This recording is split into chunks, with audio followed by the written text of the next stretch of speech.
Welcome to What's Left, a weekly political discussion challenging the mainstream left. I'm Eduardo Abarca with Andy Lipson. Today we'll discuss several topics. It wasn't planned this way. Yeah. But our plan for this week was to talk about impeachment. But I had told this morning to Andy I would like to discuss Hong Kong. And Andy wants to discuss Memphis. And then we got into some conversation. I'm not sure Andy is trying to derail me and discombobulate me. So I think we should just have this conversation out in the open here. And we stopped talking, and so we're going to have it here. Yeah. However, before we move on, you sent me a message. I did not look at it until you Yeah. just told me a few minutes ago. Yeah. So why don't you? Yeah. We'll get. As I was coming back from jiu-jitsu, which I usually do before our What's Left episode, my uncle called me, and Uncle Aaron, he told me that my Aunt Norma, she had surgery, and her surgery went well, but apparently after the surgery she had a blood pressure spike, and now she's gotten to what I think is almost like a coma, and she's not expected to survive the day. Today. Like maybe the next 24 hours, she'll be gone. And I want to say something about that, because my aunt, she's a communist. She's a revolutionary. She was an original freedom rider. In fact, she was on the Oprah Winfrey Show as part of a retrospective on black and white people who had been part of that struggle for civil rights in the South. And I had always known her as being outspoken and in some ways being difficult, being stubborn, and she was really has always been an inspiration to me. A lot of people from the 60s, they say, oh, I did that, but that was during my radical period, and now I know better. Now I've learned to make peace with the system, and that was not my aunt. My aunt never made peace with it, and in fact, she was part of the Communist Party, and to her credit, she ultimately either got kicked out of the Communist Party or driven out of the Communist Party because they tried to tell her what she could do, and she wasn't going to abide by that. And I hope to follow in those footsteps.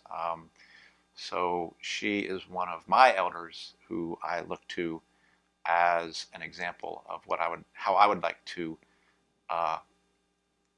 comport myself in my political life, and not give up, because I've seen so many people give up on their ideals and say, oh, well, when I was young I'd believe that, but that was not my aunt. My aunt, she's one of those people who's going to be like a North Star for me, that I'll always kind of keep me pointed on the right step. And that's true with my uncle too, Uncle Aaron. Were they together? They were brother and sister. Oh, I'm sorry. Yeah, I thought you meant. And so that's his older sister who might be passing in the next 24 hours.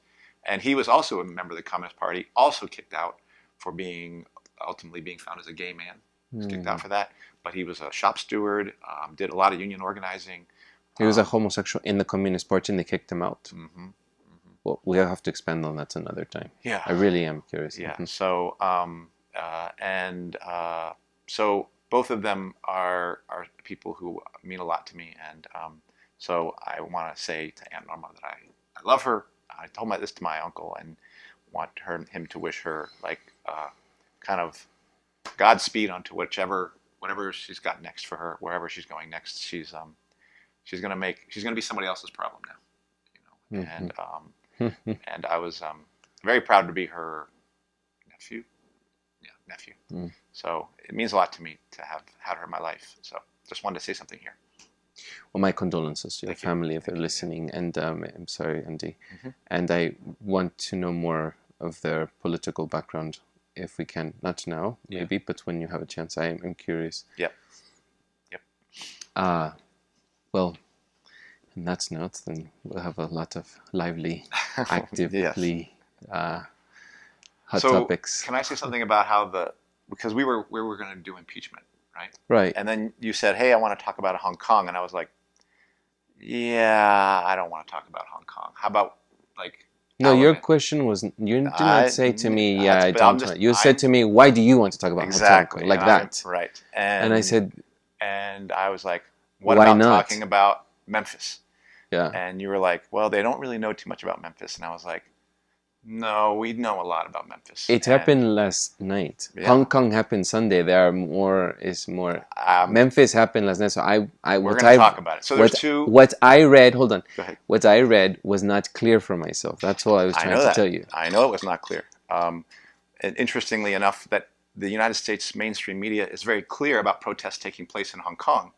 But when those very same protests take place in Memphis, in our own country, suddenly things are not clear. So that's what we're going to be talking about. And well, we're going to see where this leads because I think you said like, hey Andy, why would you not want to talk? Not that I don't want to talk about it, but I'm. When you asked me You why said Hong like Kong, I said why not? right, Yeah, like right, why wouldn't we? It's correct. And we can, and we will, and we're going to talk about it now. But I will first say that first of all, these are two different protests, right. but they're both protests against repression. They are. Mm-hmm. The one in Memphis is a protest against another black man being killed in Memphis, and there's demonstrations in response to that, and the protests in China or in Hong Kong are in response to these rules around extradition, right? Mm-hmm. Okay, so we have two sets of protests, and I I feel that the one that I would want to pay attention to as it relates to the protest, and I'm not saying I don't want to pay attention to the one in China, Mm-hmm. but I think it's very interesting to see how the mainstream media reports the protests in China versus how the mainstream reports protests that are literally taking place in our own country, right in our backyard, not ones thousands of miles away, but literally in our country.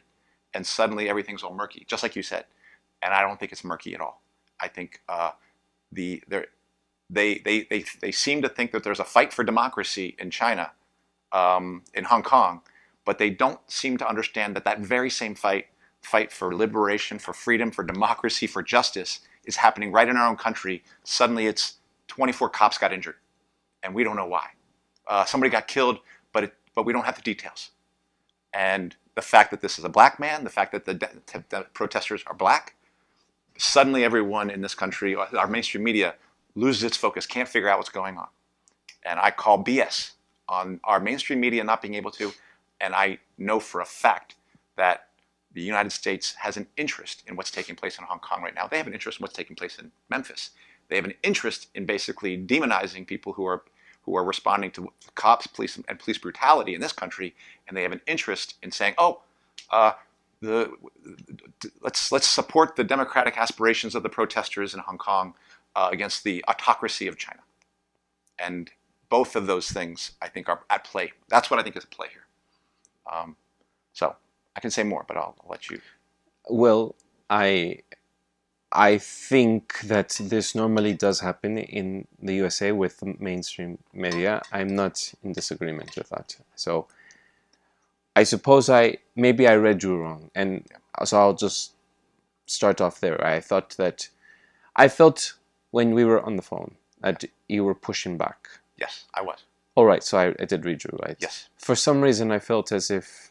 Well, I guess my question for you is then why were you pushing back? I mean don't I don't Okay. think I'm part of this No. system trying to Right. distract. No. As you were just putting, Yeah. do you know, Yes, it's like I a do. distraction. I don't think I'm trying to distract us from Memphis, and I simply was saying to you that it was something that has happened on Sunday, Right. and Memphis happened last night, Right. and there is something to be said about both, but I just simply myself, Eduardo. Yeah. I'm not mainstream CNN here. Yeah. I'm simply saying myself. I just didn't get enough information, and Yeah. Let me yeah, let me yeah. say a few things. So I'm just wondering why you pushed. Yeah. I do believe, and I know you're not coming from the same place that the mainstream media is coming from. you're not coming from the same place that the U.S. ruling class is coming from. I would just say that if you bring up a topic that's about exposing the anti-democratic nature of the Chinese government, which it is, it's not them, it's a capitalist government. It's a ruling class. It's a dictatorship of the bourgeoisie in China, just as it's a dictatorship of the bourgeoisie in the United States. But let's look at the context. Let me read something that what's his name? Who's the vice president? Mike Pence. Mike Pence. Mm-hmm. Mike Pence gave a speech to the West Point graduates this year. And here's what he said. This was earlier this month. And I want you to think about why we're suddenly hearing so clearly about these protests in Hong Kong, and why our mainstream media is able to report so clearly and so decisively, support the protest, democracy there, and not able to say that here. So here's what Mike Pence said. Mm-hmm. He said this to the West Point. It is a virtual certainty. He's saying this to the West Point graduates. It is a virtual certainty that you will fight on a battlefield for America at some point in your life. Some of you will join the fight on the Korean Peninsula and in the Indo-Pacific, where North Korea continues to threaten the peace and an increasingly militarized China challenges our presence in the region. Mm-hmm. Some of you will join the fight in Europe, where an aggressive Russia seeks to redraw international boundaries by force. And some of you may even be called upon to serve in this hemisphere. At the same time, a few weeks later, the United States issues two things. They just put up the largest contract, a military contract in history, $35 billion as a down payment on 500 F-35 fighter planes, as a prelude to what it looks like to be a $750 billion military budget that Trump is going to propose this year. And he's going to do that. That's a military budget that is about $20 billion bigger than what the Pentagon is asking for. So the U.S. is preparing for war on two fronts. We can talk about the Strait of Hormuz and what's going on with with the statements about tankers being shot or being mined and things like that. Mm-hmm. But what's taking place in Hong Kong and the ability of our mainstream media to report on it. So, look here. Let's look how they say. I want to read this. Here's how our mainstream media, New York Times, starts with Hong Kong. The clashes between police and protesters have put the government on the defensive and pushed debate over the extradition law back at least 2 days. A leading pro-democracy organization called on residents to take to the streets again this weekend. This is the start of this article, right? With the government on the defensive after a day of violent clashes between protesters and the police, the president of Hong Kong's legislature on Thursday agreed to delay by at least 2 days consideration of a contentious bill that would allow extradition to mainstream China. Mainland China. Mm-hmm. Aiming to keep pressure on the Civil Human Rights Front, which organized a protest against the bill that drew as many as 1 million people last weekend, called on residents to take on the streets again this Sunday. Okay, so you hear that, and you hear the New York Times amplifying mostly the voice of the protesters, the people. Yes. I get it. So New York Times is for liberation, for democracy, right? Let's listen about Memphis. Same New York Times, Memphis. Different writer, no? Different writer? But who cares? It's the New York Times. This is all editing. Curious. I just want to. Of course, it's a different writer. Detail. Okay. Memphis unrest. This is the title. Dozens injured after man is killed by marshals. And here's the start. At least 24 police officers were injured in Memphis on Wednesday night after members of a federal fugitive task force shot and killed a man, setting off unrest in one of the city's northern neighborhoods. 3 people were arrested, and the authorities said they had reports that some civilians were also injured. The police used tear gas to disperse the crowds.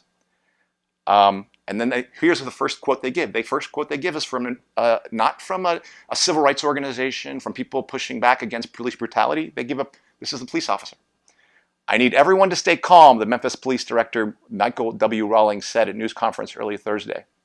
Some individuals who try to agitate a situation, and it's unfortunate because it hinders the true truth coming out. Mm. So, apparently the New York Times can get straight an article like what's going on in China and understand that there's a fight for democracy there, but in their own backyard, where there's a fight for democracy in a country which is a gulag state, there are no more people. We imprison the most people in the world in this country. So, are we surprised that in a prison state like the United States, that people who are shot and killed by that same police system, right, the same justice system, are having an uprising against it? Is that not a fight for democracy? In fact, if you read way down later, turns out there was a man shot and killed in 2018 in that very same area, who those police officers only a week ago got off. That was a week ago. So, and you said, and you were not lying. You said, well, this is a foggy situation over there. So how do we know? We know. The reason it's foggy is our mainstream media, which is ruling class media, is going to make that fight for democracy, the fight for democracy and fight for justice, in essentially an occupied, these people are responding like an occupied region. They're throwing rocks, they're fighting back, they're hitting police cars with chairs, okay? And they're called a disturbance there. When the police who are in that community, when the justice system which is in that community is not seen as a disturbance. But conversely, let's go to China, all the way over to Hong Kong, not China, but all the way over to Hong Kong, and suddenly it's, what are the pro-democracy forces doing? And let's remember that that's happening in the context of the U.S. trying to make war with China. And the U.S. basically saying, what does the U.S. want to do? The U.S. wants to cut off Hong Kong from China. They were going to use, just like they want to cut off Taiwan from China. That's part of isolating that country. Guess what? Hong Kong has the ability to extradite those people who supposedly committed a crime to Britain and to the United States, but they can't extradite them to China. Why would they be able to extradite them to the United States? The United States is a gulag state. We're trying to extradite Julian Assange. Why are we not questioning? And Britain invaded Hong Kong.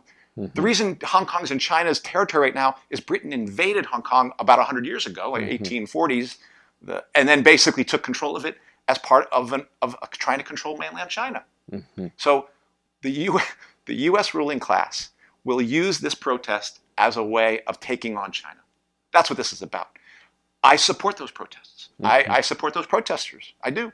But you're not going to get me to come up here and say, oh, fight for democracy against the autocratic Chinese ruling class. Because what that does is it basically gets my ruling class, my working class in this country, and says, let's join up with our ruling class in trying to push China into a box because they're not democratic. Well, guess what? The best way I can show solidarity to the people of the protesters in China is by drawing a light on the attacks on people in Memphis and saying it's my ruling class that needs to be taken down here. Because if you want to fight for democracy here or in China or in Hong Kong, then you need to dismantle the ruling class here. And anybody who tries to say, oh, there's, and that's why it's very easy to get twisted up. You talked about it in terms of internationalism. I would say real internationalism understands that the fight is here and that the attack is here. And they're going to try to throw sand in our eyes and say, no, it's over there. That's where the democracy needs to be made. We need to fight for democracy in China. We need to fight for democracy in Iran. And we can't go for that. I'm not saying those regimes are good, but I don't give a crap about them. What I care about is taking down my government, because I know that my government is trying to distract me and point to them when my government is the biggest fraud and criminal of them all. So my job is to not be fooled by that and not let them drag me into one of their wars, which is an imperialist war. Would you say possibly that there is some other factor that is at play here as well? That because I feel sometimes that this is... We're talking about China, we're talking about Memphis, we're talking about Hong Kong. Both. Okay, just listen to it.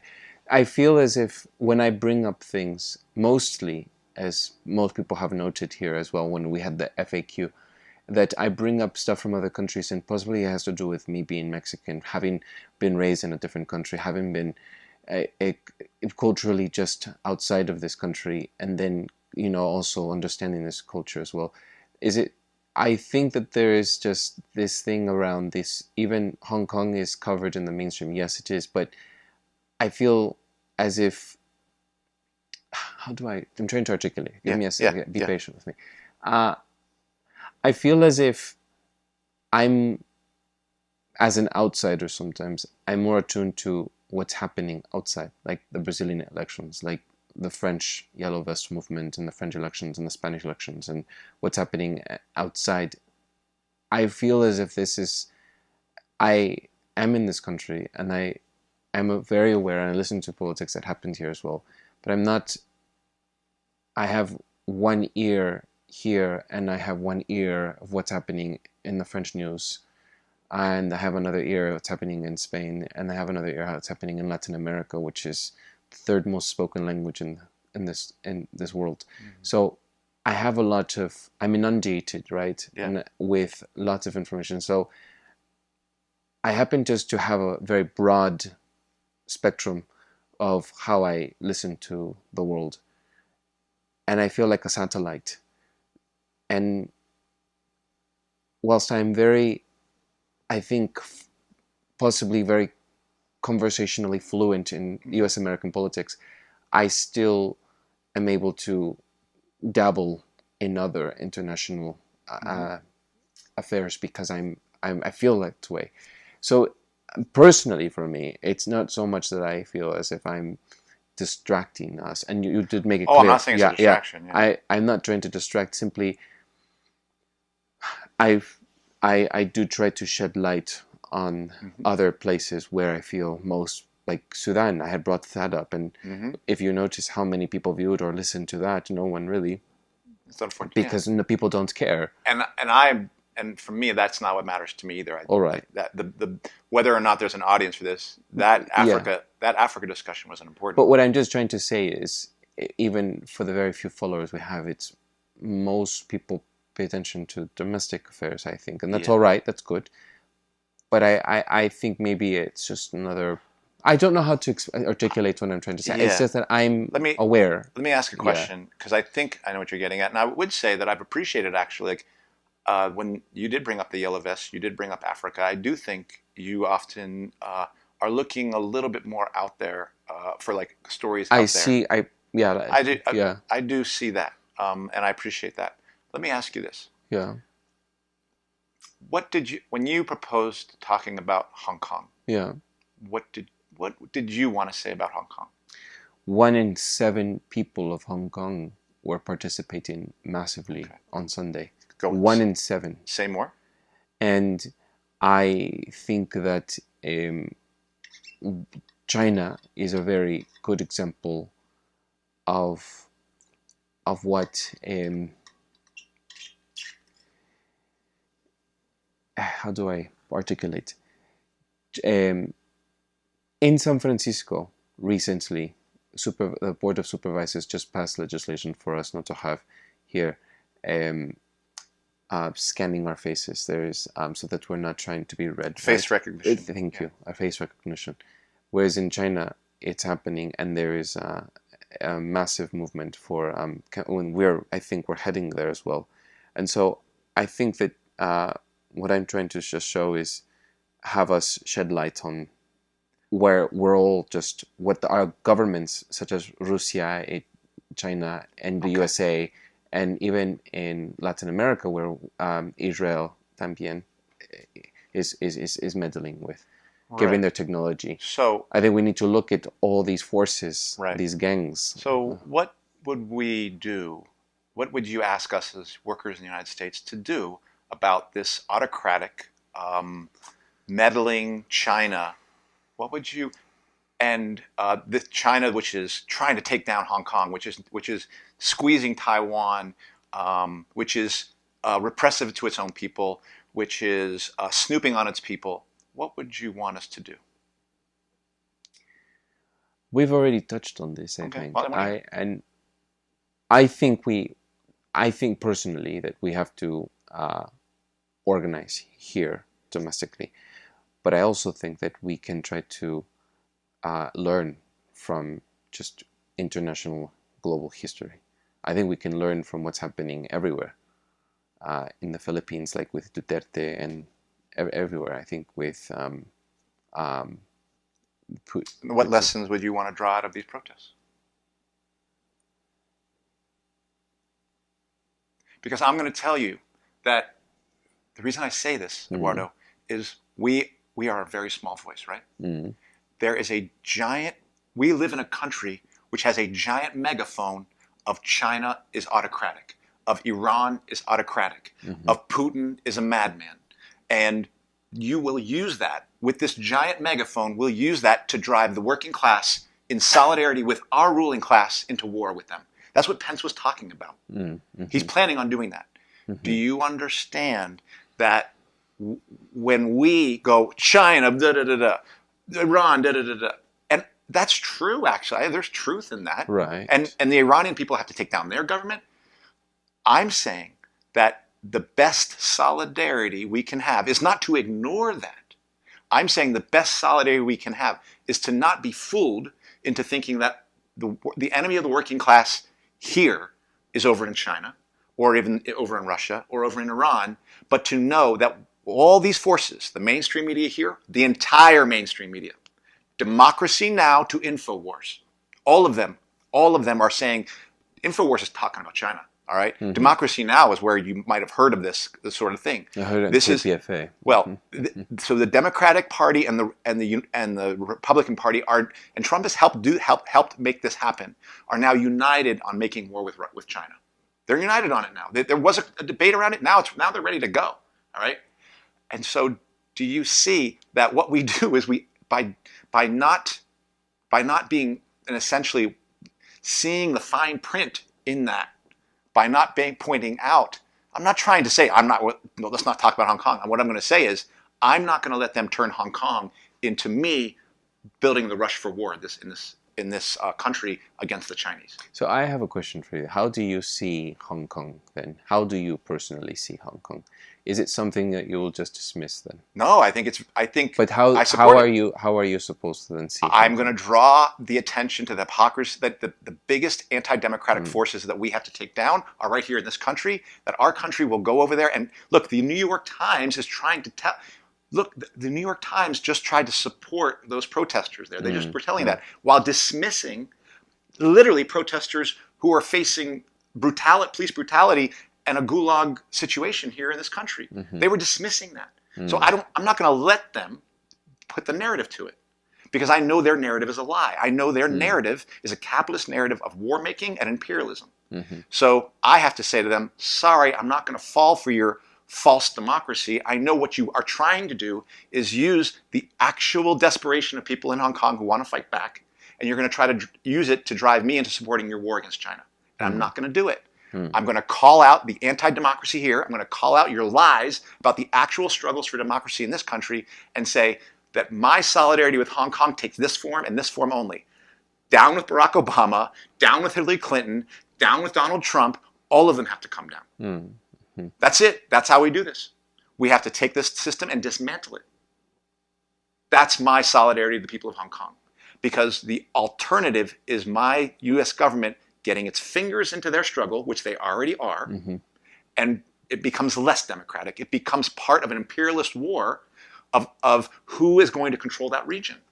And the U.S. is going to use Hong Kong as a plaything. That's exposed by the fact that people are losing their minds over extradition to China, which is an autocratic, unjust country. But people in that country are not already losing their minds that they already allow extradition to Britain and the United States, which the United States is a much more brutal country. Mm-hmm. I don't think you believe that, but I believe that. Well, you don't speak for me. I'm just saying that why would you not ask that question? Why are people in Hong Kong not upset about extradition already being going to the United States? Those people, that person who is being accused of a crime, can be extradited by the United States right now. Mm-hmm. Why are they not upset about that? Why are they not upset that that person can be extradited to the former occupier, Britain, which literally, killed people, immiserated people? Why are they not upset about that? Well, I'm not too sure. I cannot speak for them. Right? I can say that puts them in a position of being pawns in an imperial chess game, and that doesn't mean I don't support the cause, but I don't have to fall subject to that cause. I would assume, this is just an assumption. Yeah. I would assume that most people in Hong Kong don't want. I would assume from just listening, from giving some context from everything I saw on YouTube, from people being interviewed at the protest, I would assume that most people would automatically assume that Britain is somewhat democratic, right, and that China is very. That's a perfect. That's right. Right. And I'm just telling you what I think. I assume that I agree, I believe that's what they believe. Right. That is a perfect setup for them being played in an imperial chess game. Right. So look, I get it. That's a weakness for that movement there. They very well are not going to be as independent as they need to be. Doesn't mean I don't support it, the cause, but we have to call it out and be like, I'm not against them for that reason, but I don't have to fall for that same thing. What I'm going to do is say, no, the government people in Hong Kong, the government that you have to be most fearful of is not the Chinese government. The government you have to be most fearful of is the U.S. They're the biggest bully on the block. They are. Mm-hmm.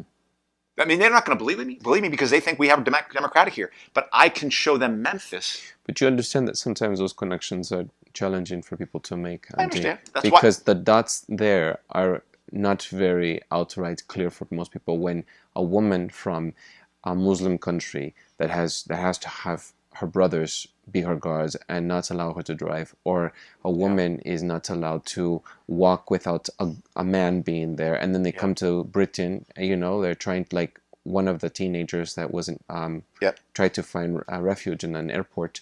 I forgot her name at this moment, but she went on social media and she's trying to gather support, and then she goes to a country where they don't have to have guards like that and they don't have to be covered forcefully. Right. Do you understand that sometimes that's how people conclude this, Andy? Right. But that they can go. Hold on. They can go to the USA and Britain, and they don't have to be forcefully managed by a man, whereas in their country they do have to be, right? Saudi Arabia is one of those countries, and then what happens? That's to them that is seen as a place for them to have a little bit more liberties. I understand that is the illusion. I think it's just right. I'm sorry, because that is an illusion, because sexism is deep and wide in this country. I mean, in terms of maybe not their individual experience, but in terms of actual, we just talked about what's happening to abortion rights in this country. Yes. Okay. Secondly, how did Saudi Arabia even get created? Who created Saudi Arabia? Well, I think it's a long history. I don't know. That's very Britain. vague. I can tell you, it was created by Britain. It was carved up after World War I. Yeah, okay? But I guess that's why I'm telling you we can look at it from different aspects, because no, it's not different aspects, Muslim integrated religious law is not integrated by Britain. That I can tell you. They definitely support. No, yes, they did. I did not say they did not support. I said integrated by Muslim religion. That is separate. It's not separate. The United States supported those things. Sharia law this was not created by British folk. It was empowered by it, yes. But it was not created by. Doesn't matter created. So but I'm just trying to say is that it is a difference, and that's why people flee from these countries. Right. And because these imperial powers decimate these countries. They put one group in power over another. It's the imperial game of divide and conquer. So I understand how this woman would come to literally the country who has devastated her country, okay, and say, hey, I like it better here. But that is the author. This country that she's sitting in is still the author of all the problems in those countries, because the British, the United States, Russia, now China, all these countries have come in and meddled and attempted to prop up one group over another. They have literally, I mean, the U.S. just does this today. They have propped up one Sunni group over a Shia group, or one Shia group over a Sunni group.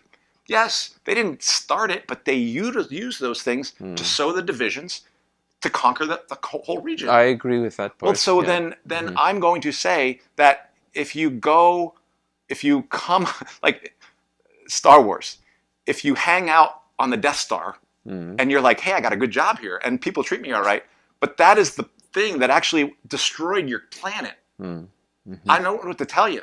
That is still the author of all the bad stuff that's going on. That's the thing that has to be taken on. Right. So I can understand people feel that way, but it is our job to penetrate more deeply into this and say, no, that's your experience, but this place, Britain, or this place, United States, is actually the author of all these problems.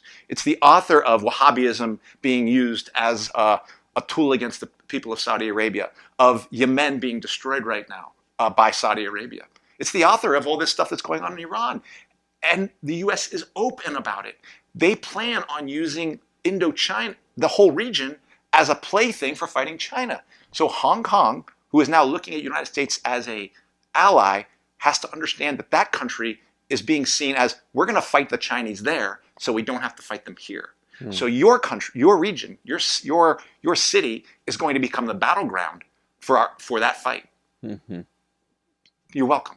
That's not liberty. That's being used as a colonial pawn, Mm-hmm. and we have to call it out. I think you can trust that I'm not trying to distract us from 100%, anything. Yes, 100% that I trust. don't have any intention to try to Yep. maneuver Yep. or just control the narrative, Right. and deviate from what we should be looking at here domestically. Mm-hmm. And I think we have talked about this when I think we did an episode on Syria where I had wanted to talk about something in Syria, and you had said, "Why are we talking about Syria?" And it was maybe we never posted that, but I don't have some. There's no conspiracy here, right? I think we are clear with that, right? With you. With me, Yes. with me. Correct. All right, and so that's established. Mm-hmm. All right, this is like talking to my partner. That's nice. Because sometimes my partner thinks I'm doing something. Are you just trying to? Well, yes. With your partner, I can see. With me, All right. So, all right. So, all right. That's established. Now, I think for me, I said something. I don't know why. I cannot speak as if I'm completely in the know why protesters are looking at the extradition to China, the mainland China, as opposed to extradition to Britain. Yeah. I suspect that they possibly, like women in Saudi Arabia that I mentioned, see mostly Western countries to be more of a democracy, no, quote Correct. unquote, for our Yes. listeners that don't see my air quotes. Yes. And I think that I want to, and this is where maybe we might have some difference here.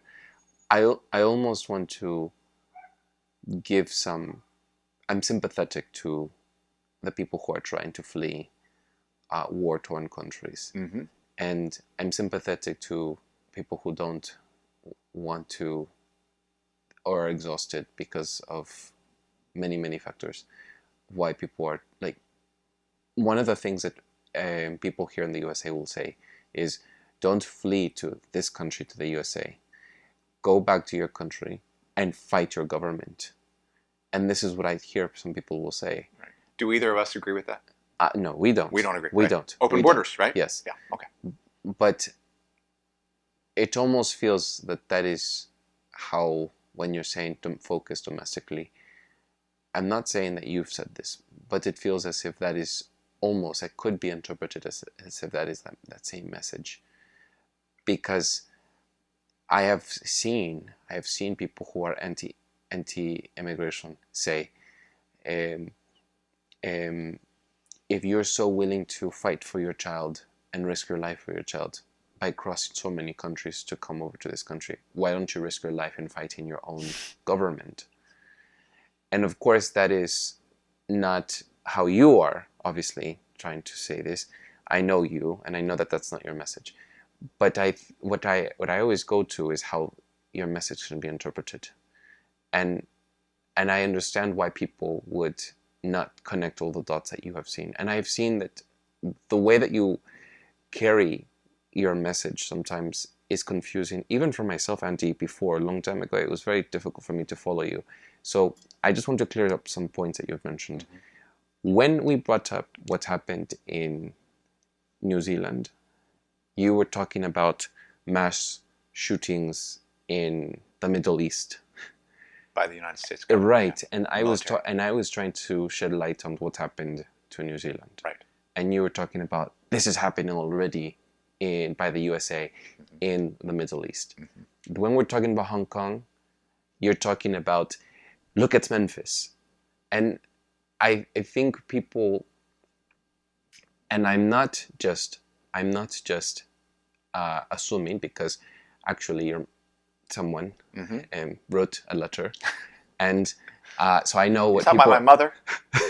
So I know what people are actually thinking, Yes. and so it feels as if um, I get the sense that what you're saying is confusing sometimes, and I understand it, and that's why I want you to speak, which you did. But can you also see why people are confused? Yes. All right. Sometimes it feels like you're somewhere else, Andy, and you're not here with everyone, and you're on some other plane, on some other dimension. Like you're physics, you're talking about physics and chemistry sometimes, and you're talking about four dimensions, and people are still trying to figure out second dimensions. We are both internationalists Yeah. because I think, well, I should let you finish. No, say it. But Yeah. like you said, when you first said, wait, Andy, I want to talk about China because I'm an internationalist. And you said it like saying, as if you were saying to me, but you're an internationalist too. Right. What the F? And we are Yeah. both Well, internationalists. I didn't say what the F. I don't I say the know, F but word. I heard it as, yeah, like, like, wait, Andy, why is this a problem now? Like, Right. and, Yeah. and my form of internationalism, which is predicated on establishing the dictatorship of the proletariat in this country. That is my contribution to the possibility of international working class revolution. Like that, I feel that my best contribution to that possibility is when I'm talking to other US workers to draw a laser focus on how our ruling class is connected to all these oppressions.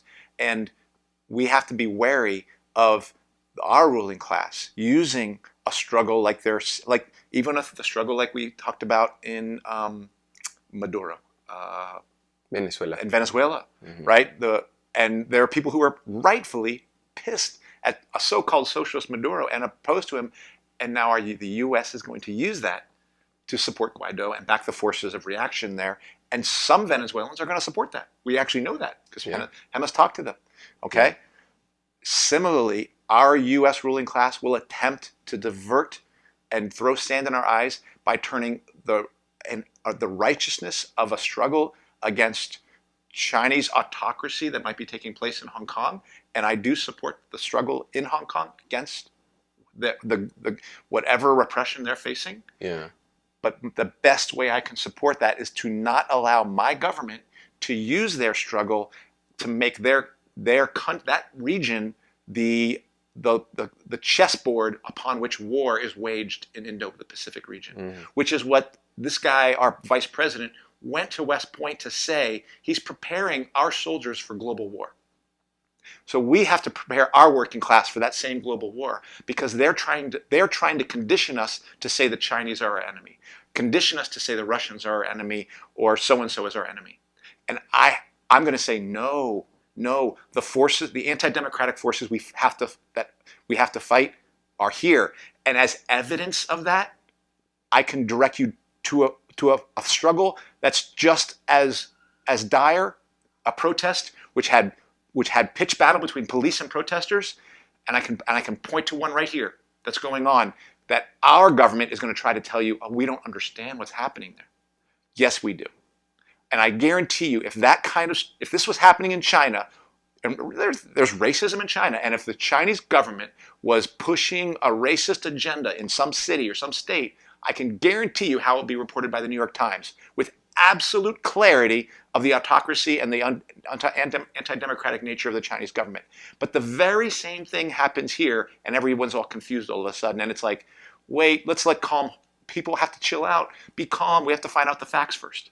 We don't have to find out the facts. We live in a brutal, unequal, racist society, and black people are rising up in a region. I support that uprising. They should take down the police and remove them. The police are an occupying force in that region. And they're responding like that. They're doing the same thing that children do in Afghanistan with the soldiers, throwing rocks at them when they don't have the guns to deal with it. That's what's happening. So I don't have to know all the facts. I only had to read 2 articles to know what was going on here. Well, and can we? I want to establish something as well. I think that this is where my country, and as well as this country that you say, as northern Western countries, do not have. How do I say this without getting you triggered? Just don't say Democratic Party. That triggers me. There are state-controlled media in China, and there is very controlled media narratives. Here you have the New York Times, but you don't have a communist newsletter being banned in this country, as you have in a state-controlled state country. There's a lot of banning going on in this country. Like, that's kind of what this...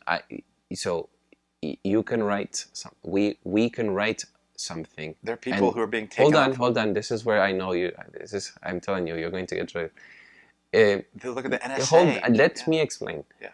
You can write a newsletter. You and I can write a newsletter, and we will not be tried for sedition. We will not be. We will not be persecuted by the government. If we had an audience, this website would be shut down. Yes. That's what's happening. That's what's happening already. Anybody who has an audience who says extreme views, I say extreme views of we need the government to come down. If we had an audience of 30,000, this website would be shut down.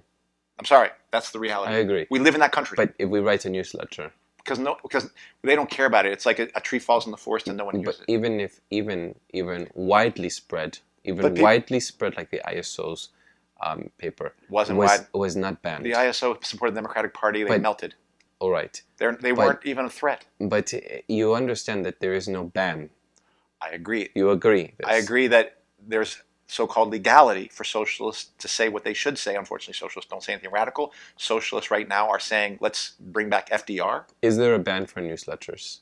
Not the ISO newspaper, but there is yes. a ban in China for writing newsletters. But even newsletters. There's all sorts of restrictions in this country around that. But you see that there's a difference. No. There is a difference between being... There's censorship here and there's censorship there. Is there a ban on newsletters? Why do you make... Is there a ban on newsletters? Not that I know of here, but... There isn't a ban on newsletters here in this country. But it's... Nor in my country. That's not... So what is... In China, this is... No, I will tell you where I'm heading with this. Okay. In China, there is a ban. Okay. And so there is a ban as well in Saudi Arabia. Okay. There are specific bans for specific things you cannot say. Against the prince, you can say things about Donald Trump. You can say things, as of right now. You'll have the FBI visit you.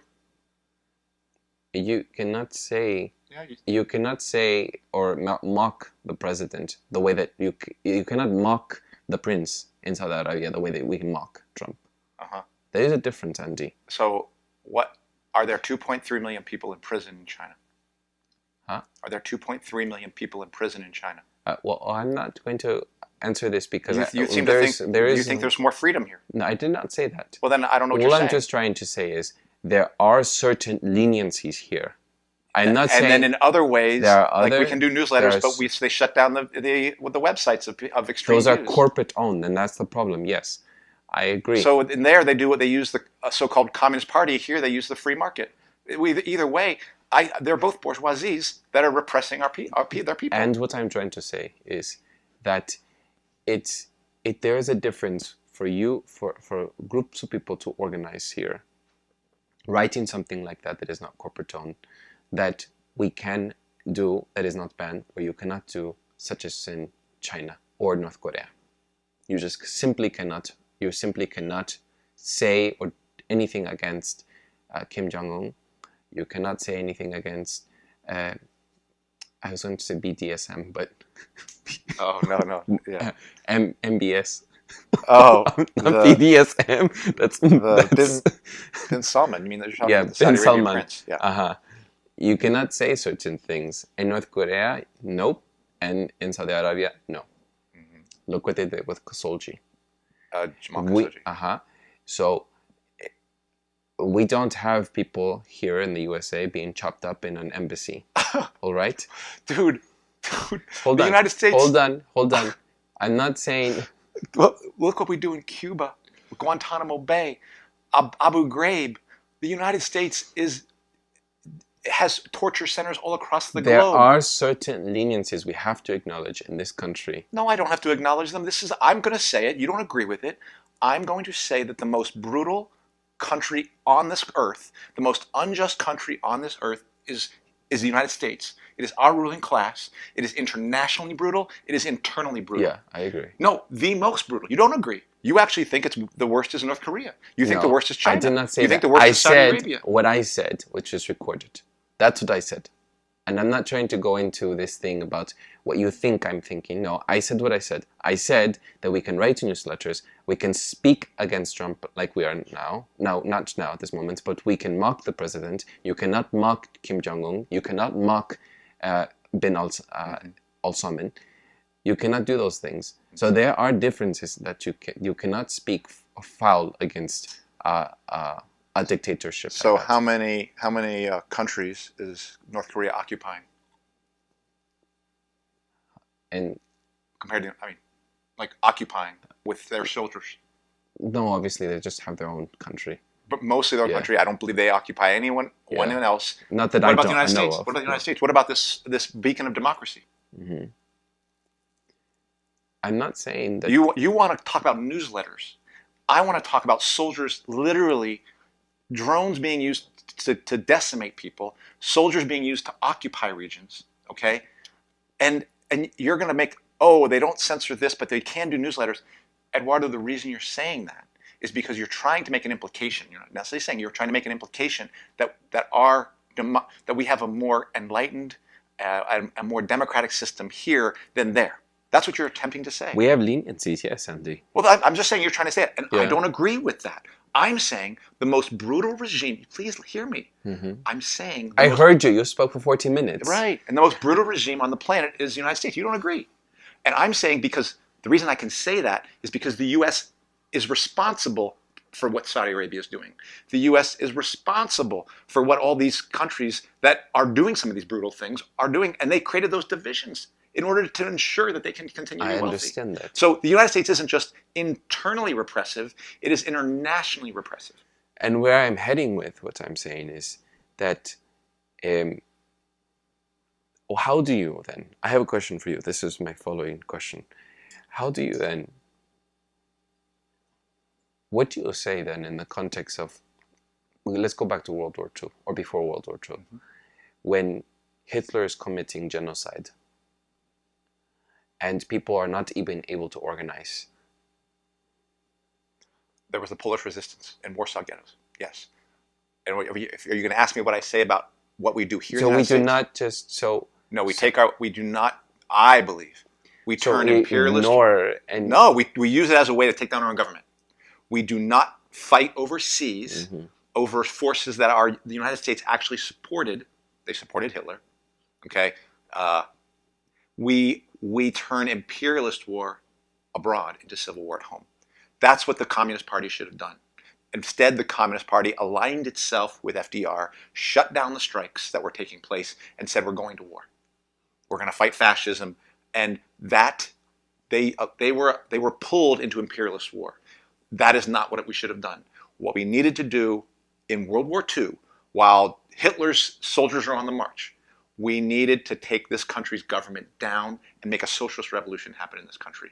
Not everyone was going to be on board on this. Of course not. That's why FDR hijacked all those socialist programs. That's right. Well, that's right. That's right. And that's why but I'm just saying that that's what needed to happen. So no, I do not support us engaging, because they're going to use the same justification. We're coming to World War III. They're going to use the same justifications of fascism in North Korea, fascism in China. That's already happened. They're already talking about it. And they're going to say, you might not like me, but we got to go fight. Again, do you think Pence is lying when he talks to his West? No, of course not. Well, then he plans on bringing us to war there. He's getting them ready. Do you think he's going to say that because, oh, we want to get oil? No, he's going to talk about fascism. He's going to talk about how bad they are. I'm saying to our soldiers in West Point, you need to use your guns to take down your own government. That's what you need to do, because they're planning on a war abroad, and that war is going to end life on this planet for most humans, because it's going to end in a nuclear conflagration. I suppose it doesn't sit well with me that you don't acknowledge that there are certain liberties here. There are certain liberties in this country, which is the reason why people... I'm trying to get at that. What my point is trying to say, what I'm trying to say is That there, I think there is something to say for people for the disconnect and why they are distracted and why people are in survival mode and they come to this country. And I'm not trying to say that this country is the democracy I want to see. It's not the democracy that it's a, ¿cómo se dice? Finge. It's a pretend democracy. But there are liberties here, and I acknowledge those liberties, such as in my country as well. There are liberties. Women do not have to, like I have said already, women do not have to be guarded and restricted in my country the way that, and in the USA, the way that in many Middle Eastern countries, yes, Andy, what? Women are like have all sorts of insecurity. And outside of corporate like YouTube, outside of corporate media like Facebook, outside of state-sponsored media, there's a massive independent media not censored. Anything that gets relevance, and there's a massive snooping operation using the NSA that dwarfs whatever even that China has. Mm-hmm. They collect more data on us and use it they're going to use it to control us more than any other country on the globe. So no, I'm going to repeat, you might not agree with it, we actually have the most repressive, violent, dangerous government. We live in the country of that ruling class on the planet. You don't agree. I get it, but that's how I see it, and we're going to have to agree to disagree. Right, I understand. Yeah. But I think that people should comment and on the comments below, and they should try to point out and articulate. We were supposed to talk about impeachment today. We will next week. And this conversation threw me completely off, as Andy likes to do. So I'm not prepared exactly. He threw me off with this. So I'm a little bit taken aback, I will say. And I'm slow. I'm sleep deprived. And I was ready to have an easy conversation, as I kept repeating to you this week. I kept telling you I want something easy this week. But, because I think the impeachment stuff, I've done some studying about impeachment. I want to talk about it. We'll do it next week, and then we'll roll over identity politics to the 2 weeks from now. What I'm just trying to say is, I think what I would like to do is come back to this discussion, and there's something off about your presentation. I think I understand what you're saying, but there's something off about the way your presentation. I'm looking at your presentation and I'm seeing it, and there's something that doesn't connect. Something. Not saying that you're wrong or anything. I'm simply saying but it's okay. I mean, it's fine if you don't agree. But Andy. You want me to pinch you?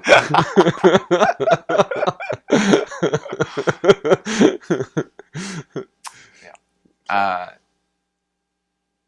I think it will not sit well with our listeners. No, I don't think. And I honestly don't think it's. I think it's the way that you present this. You think I am exaggerating? No. Okay. No. Or you think I'm not? I simply think that you should acknowledge some things as well. There are some things to acknowledge. Why? Because I want a revolution, and with this system has to be taken down. I'm not going to give them credit for anything. Anything that we do have in terms of newsletters, we had to fight for, and they're taking it back. Why would I give them any credit for it? They didn't give those rights. We fought for them, and they're being stripped away piece by piece by piece. So why would I give them credit when they weren't? We were the ones because who fought you cannot even say that independent media is not it's part of freedom of speech here. Right, and it's not in China. Yes, they have, but there's banned. It's completely banned. Books are banned. Media is controlled. Narratives are controlled by the government specifically, and not corporations. And people by the government. Which country has more strikes, United States or China? I don't know. That's China by a long shot. Statistics. No, I don't know the numbers. But anybody can check this. China per year has way more strikes than the United States, even with our red wave. Do you think those strikes came about Andy, how by do you people know not. that? These are statistics. Okay, I don't have it in front of me, but there's waves after wave of strikes in Hmm. China among the working class there and among farmers even. Hmm. So why is that happening? Because people are just fooled. Because the government's got everything under wraps. I understand why they want to try to control things, and I understand why our government wants to convey as if their government has a wrap on everything. It's a lie. It's a lie about what's happening to the working class there. It's a lie about what's happening to the farmers there. There's class struggle in that country. The place where there is less class struggle is our country. And that's because they've got things way more under wrap here because we're trapped under a combination of repression that is a giant censorship and fear network that exists in this country, as well as co-optation through the Republican and Democratic Party. Mm. The ruling class in this country has got things way more under wraps here than the ruling class in China does. China has got a lot bigger problems with its working class and its base of farmers than the ruling class here. And that's one of the reasons the ruling class feels so confident that when the next wave of the global recession comes around, that the reason the U.S. feels they're going to do so well in comparison to the other countries is because they feel more confident about the stranglehold they have on the working class here. So no, workers here are not more liberated. Workers here have a more slave mentality, have a more fear mentality. We have 2.3 million people in prison. I reject everything you said in terms of the implications of it. That is, that somehow people in China are being enslaved and people over here have some liberty. It's backwards. There is more enslavement, more repression here, and I can tell you that by the level of strikes, by the number of people in prison, and by what we have as a giant NSA apparatus, and I can tell you that by the ability of our working class to allow our country to spread its tentacles across the globe and strangle everyone else. China hasn't been able to get away with that yet. They plan on doing it, and they're going to have to strangle their own working class to do it, but they haven't been able to get that stranglehold on themselves, partly because they still live in the legacy of the last revolution. Mm. So you got it backwards. Chinese No, have no, more no, no. liberty All in right. terms of their fight back than we do in this country. We are slaves here. We are cowards here. We don't fight back, and we need to. All right. There's a lot I agree with you, Andy, but I'm not delusional. All right, as well. Don't try to portray me as if I am just got it backwards and everything else. I just said that. I didn't portray it. I just said it. I will say this. So you spoke mostly, and mostly because I was trying to see where you were going, and I wanted to hear your point out. And this is a huge detour from our original topics. I know. So I will say to this, and why I'm hesitant, and I think it's only fair. I'm hesitant because there are liberties I acknowledge in this country as well as in my country where we are not mandated to have a selected few number of haircuts to have, such as in North Korea, where you are mandated to only have the selected few haircuts, where you are forced to wear certain clothing, where you are forced to labor work and not get paid for or fight for a minimum wage because it exists none, where you're not allowed to even mock the leader of your government of your country, where we are allowed to have that in my country as well as this country, and where women are not being forced into marriage the way that in other countries are, that we do not have here, or in my country of Mexico. And even those small liberties are huge for individuals. And I think that we should acknowledge those liberties. I will acknowledge them. I think they had to be fought for, and they were not and granted you've by the ruling spoken class. enough, Andy. Okay. I have to finish what I have to say, because then I lose my train of thought. Okay. So, those liberties are there, and I'm simply saying that is what makes people flee to Europe, to Mexico, from the south to the north, to the USA, and these are the reasons why people flee there. It is, yes, I think people don't think of the bigger picture, that we should organize domestically, but I do want to sort of acknowledge the reasons why, and I think this is part of the reason why mentally we're enslaved here in this country, because we're very comfortable and we seem to think that this country has it all together when it doesn't. I understand that, and we compare ourselves in this country and in Mexico to Uzbekistan, to Russia, for LGBT people who say that, oh, in Russia you cannot be a homosexual because you'll be persecuted and you will not be here in this country. I understand all that. But there are certain liberties, and I will want to acknowledge that. And those I will not credit to the government. I will credit those to the movements that have been here in this country, that have fought for those liberties. Right. So as I acknowledge them, I will also credit them to the movements that happened on the ground for that to happen, right, and not to this government. Right. I agree with 90% of what you have said. Simply, there are things that I feel as if they are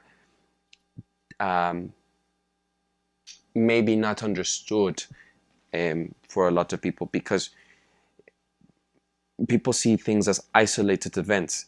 What happened in New Zealand, and people right. make these posts, right. and what happened in Paris, but we forget what happens in the Middle East. And the U.S. will take advantage of that. Yes, and that is what I wanted to say right. next, was that is a way to deviate our attention, mm-hmm. and we value some lives more than other mm-hmm. lives.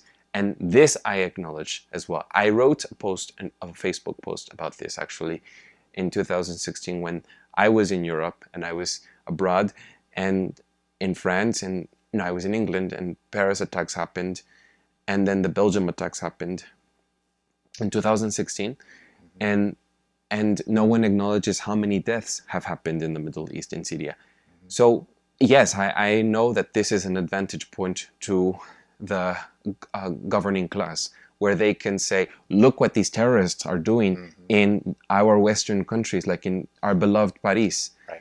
And we forget all the people that are over to Europe and fleeing, and the refugees, and we're saying they're bringing all these issues and they shouldn't be allowed when we have bombed those countries. So I understand the narratives is controlled and they're using it for their advantage. Mm-hmm.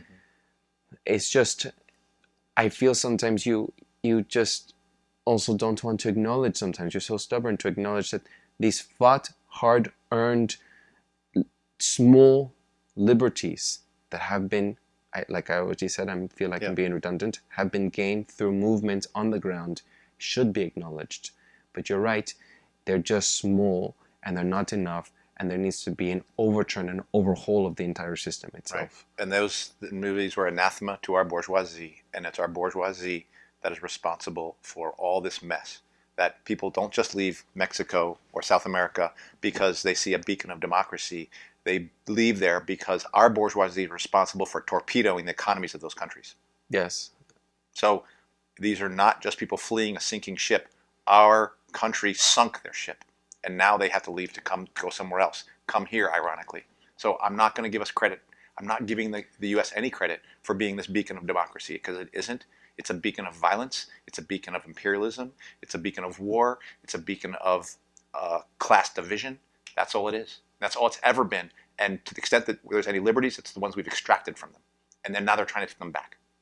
So no, I don't give them any credit. They're my implacable enemy. In credit to whom? To the ruling class of this country. Because that's what this country is. I wasn't giving credit to the ruling class. Well, I was giving credit to the movements that have fought hard for those certain rights here. So our country is now going to use anything that we've striven. But do you acknowledge that certain rights have been given to people who have long, hard fought for them as well? Yes, but they're being taken away, and I'm not going to allow them to be used to then say, well, these governments are autocratic, and therefore we're going to go to war with them. Because that's what's happening right now, Eduardo. Mm-hmm. That's the narrative. So I will not give my government any credit. I will say that it is the most brutal regime, and I think you keep talking about your government. I'm talking about civil rights movements. Well, I'm talking about my government. I'm talking about the capitalist class, because that's who's doing all this stuff. They've appropriated those rights, yes. They've taken, yes. I know that they have given themselves credit to, yes. But where we can see the movement have happened was on the ground, grassroots, yes. Can we agree with that? And those movements didn't go far enough, and those movements now we're seeing those rights taken, rolled back, right? And so we're going to need to take complete power from them. All right. Okay. And but instead, the way you said it, all right. No, but they're going to try to use somebody else's autocratic nature, which I'm not disputing, to get us to fight a war and to create solidarity between us and our ruling class. That's how they use war. That's how George Bush uses war. That's how Barack Obama uses war. That's how Donald Trump is going to use war, is to basically make the American people in solidarity with him and our war making. All right. I think the only thing I will offer to you, Gandhi, is a little criticism. If you want to try to reach more people to join and to make una revolución, there's something about your language, the way you frame things, is inaccessible. You just don't agree with it. No, it's not that, Well, Andy. we'll see. No, We'll see. you keep Comment thinking, on it. Comment on it. let me finish, Andy. You spoke for 14 minutes. You Yes. keep interrupting. All right. There is something about the way that you present it. Somehow, I have to really think hard. That's why maybe if people are watching this, my listeners, I invite them to look at this YouTube channel, this YouTube video itself. And I'm very pensive because I have to form I have to almost translate what you're saying in my head so that I can try to make sense of what you're trying to say. Yeah. It's like when you're talking about CRISPR, you have to bring it down to some levels to explain to children. I feel this way, that I don't know, there's the words, the articulation that you bring, I understand, and maybe this won't be insulting to some people because they will think that they understand and they just want to go with the disagreement. But I do, and then they'll probably troll me and they will say that I'm actually making them feel stupid, or I call them stupid. I think people understand. I think people will understand and see the difference between what we're saying. So I think we disagree on reform versus revolution. All right, then I think that, all right, I think we're belaboring. Yes. If you've stayed with us so far, thank you. But I think this has been There'll be lots of, interesting. we need to condense a little of We'll this see. conversation. We'll see, yeah. You can do, you're We'll going to do see, your normal we'll editing. We'll see. Andy. All right, where are we at now? You're going to cut this pause. Hold on, let me compose myself. There's just a lot of information tonight, and it was good. It was good. I personally, Andy, do not think that I disagree with you. I personally think that I'm trying to make you say some things and you don't want to say it. Yeah. I think that's what's happening. You're trying to get me to say something I don't believe. No, it's not that. Just even telling you something, like crediting. Back at it. We're trying to end this episode here. Come on, let's put it to a... Let's end this. Crediting people, you just cannot even say that. You just cannot even say that. You don't want to say it. Okay. I'll leave it at that. All right. It's been a long night. Mm-hmm. So let us finish up. And this episode is dedicated to my Aunt Norma. All right. She would have definitely liked how much of a pain in the ass I was being, because she was a similar pain in the ass.